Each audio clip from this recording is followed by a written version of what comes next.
I'm going to teach you something again, which I do, and some of my mentees do this, some of my good friends do this a lot, and I'm going to teach you another thing where people think to start a business you need loads of money. You don't. You need no money at all.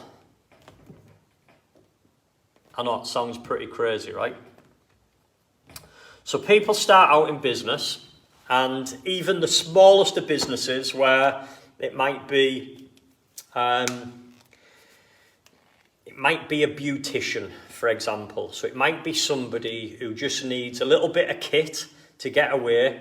They can maybe have a very small room, like pay, I don't know, 100 quid a month for a very small room or something like that. They might have a bit of heating and electric on top of that, or they might have something where they're paying a couple of 100 quid a month and they've got all the bills wrapped up. And let's say they don't need much equipment. They need a chair, a desk, a couple of pictures to make the place look nice, and then their equipment to do nails or hair or whatever it is they're doing. Even a business like that, to get away, probably needs a couple of grand, because by the time they've had their insurances and they've set up a website and they've set up a Facebook group and the time that they've put in it and buying a bit of equipment, paying for the rent, putting a bond down, that could quite easily run up to a couple of grand, even for the most basic business. Here's the thing though, you can take ownership of multi-million pound businesses making hundreds of thousands a year without any money at all. And they already have the Facebook, they already have the website, they already have the offices, they already have all the equipment that's needed for the business to run, they already have all of the staff in place, they already have all of the contracts in place. Everything's done, you're just taking over it. Now, most people would think to buy a business like that, you need a couple of million quid. And you don't, you need absolutely fuck all. That's right, nothing. Let me show you how. So, let's say a business is making, I'm going to say for ease of maths, a business is making 100,000 a year. So not particularly a large business at all. Some making 100 grand a year. So 100,000 per annum profit. Let's say, for example, guy's had this business. He's had it for 30 years. He's in his late 60s, wants to retire, wants to go chill out, spend a bit of time with his wife, do a bit of fishing, whatever it is.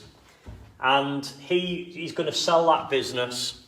And a general rule of thumb when you're buying a business, it'll be 3 to 10 times EBITDA. And EBITDA is basically the profits. It's earnings before income tax and deductions. I forget the exact thing now. So let's say, for example, you buy in that business for 300k. So it's making 100k a year, and the person who's built this business up with all of these staff, so it might be doing, if it was doing 10% profit, it'd be doing 1 million in turnover. So it'd be doing 1 million in sales a year, and if it was doing 10% profit, it would be doing £100,000 a year profit. And if you were to buy that business on 3 times EBITDA, then you'd be looking at 300 grand. So the person wants out, he wants to sell the business, he wants 300 grand. So what you can do is, if there's no debt attached to that business, it's just somebody's built it up and that's the amount of money it's making a year. Again, it comes down to creative contracts. So this is something that I've done. I've also sold businesses this way as well. So what you can do is, you go see this old guy. He's had the business on for 2 years. He wants to get out. He's had enough of it. He wants to go fishing. He wants to retire. So what you can do is, right now, you might be out of a job. Or right now, you might be working in a job where you're being paid, let's say, 25 grand a year. So what you can do is, you go say to this guy, I'll give you your full £300,000, so I'm not even going to try and chip the price. If he's asking for 300, he's probably going to be expecting to be chipped to 260, 270 or something like that. So what you can say is, I'll pay you the full 300 grand, the whole amount that you're asking for. I won't negotiate, I'll pay you the full 300, but it's on condition I pay you over a period of time. So what you do is you would pay 50k per annum times 6 years. So you take over the business, the guy would step out, he would teach you the systems, introduce you to the staff, how the business works, show you what the marketing is, introduce you to the sales team, introduce you to the managers, who the accountants are and things like that. You would take over the business fully. So you would buy that business out on a company's house. It would be now registered in your name. You would pay the seller 50 grand a year for 6 years. So he gets the full 300 grand that he wants. Each year he's got 50 grand going into his bank. And it means you get instantly the other 50. Because there's 50 to the guy, which means there's 50k profit. So you could instantly, right now, that's if it's only producing 100 grand. There's businesses out there producing £1 million profit. And the principle's exactly the same. And this is stuff that we teach in our business training. So on our business training that Gemma runs, we talk into things like this. We talk how to negotiate the deal, how to sit down with the business owner and structure this deal, how to make them get comfortable with this kind of deal, how to get the right solicitors who can put contracts in place to make sure you're protected and the seller of the business is protected also. So this is all stuff that we teach.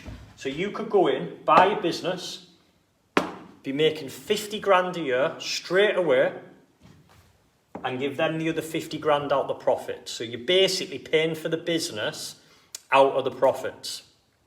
And this is why, again, you don't need money to buy a business. It's a fucking myth. It's a limiting belief. Most people start in business, they don't start because they think they need loads of money. And most businesses, even if you start in a small business, you do need a chunk of money. You need the equipment and stuff like that.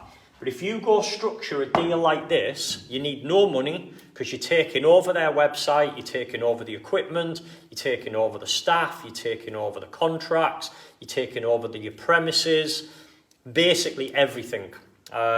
So give me a fucking like if you like that one. And then I'm going to go through 2 more things. And then we're done. Come on, give me a fucking likes for that one. People are sat there thinking that they can't get out of their jobs. People think that because they've got bad credit, they can't get started. People think that they need a huge chunk of money to be able to escape and provide one of these great lifestyles for their family. I'm telling you, you can do it. If you've got the right knowledge and the right skills, you can go do this and you can make hundreds of thousands a year from these things that I teach. Hundreds of thousands. So I'm expected to add around about another £500,000 per annum onto my income over the next 18 months. 500 grand per annum just off doing creative things. So, I'm going to show you a couple more things and then we're done. We still have one more series next week as well. So, here's what I do. Most people get that and then they put it into cars, houses, and things like that. So they get a wage. Let's say that wage is, I don't know, 25k a year, doesn't matter. 25k a year, and then they go buy cars and houses with that money. But in 2006, when I started out, here's what I done.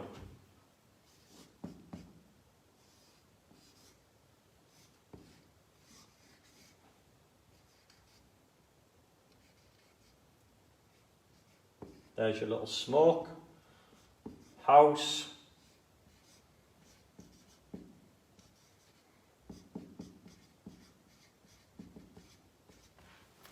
So my money,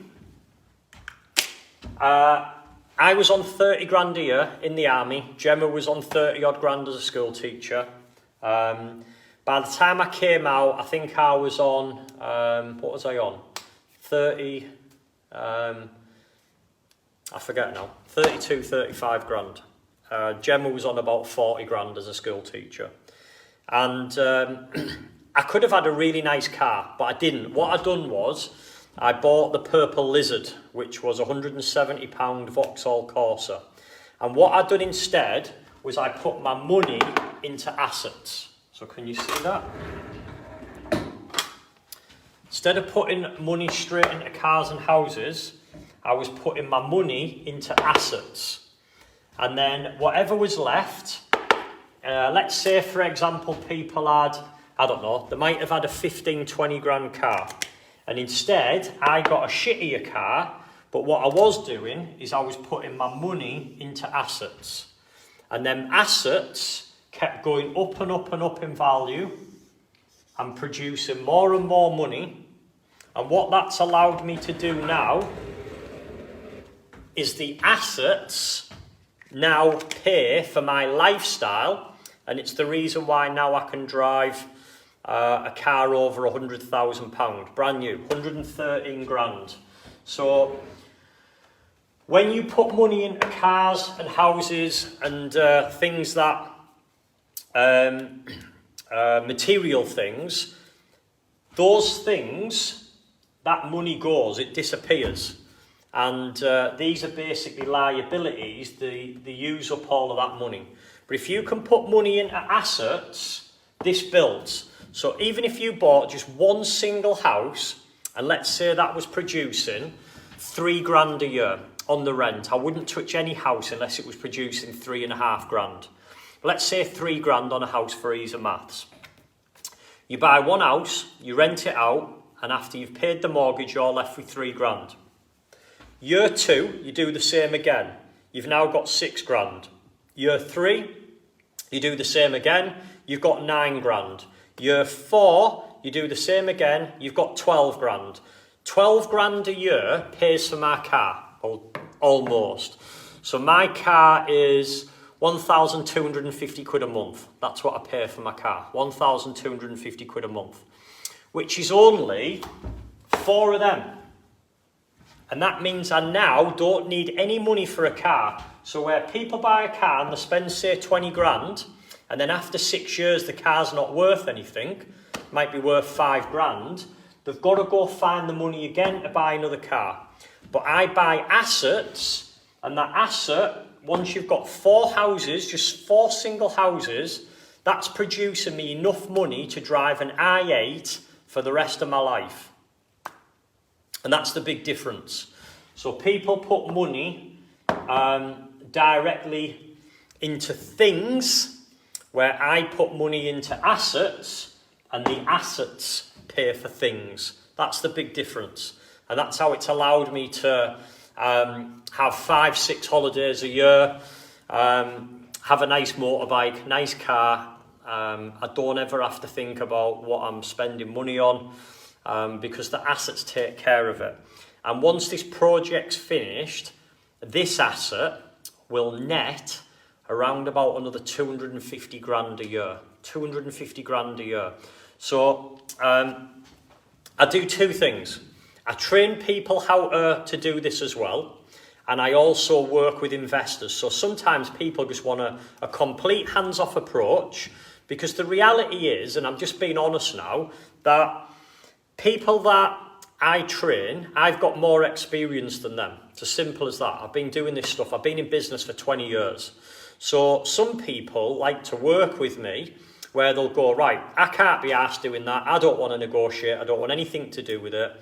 There's my money. So some people who, they might have 20, 30, 50, 100 grand, and they say to me, there's a chunk of money. I want you to go and make money with it. And then I set up a business where we'll be business partners.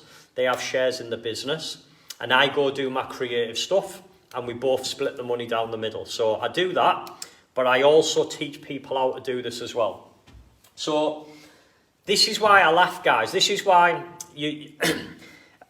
I very rarely comment on this stuff, because when people say, oh, he fucking charges 1,600 quid for training, this stuff makes you hundreds of thousands a year, hundreds of thousands. And if people can't get the head around that, of that investing, then they're probably not right to work with me, because it shows they can't get cost versus ROI. They're too fixated on, it cost me 1,600 quid to get started.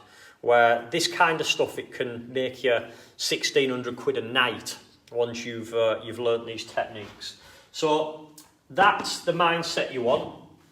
Money into assets, and the assets pay for your things.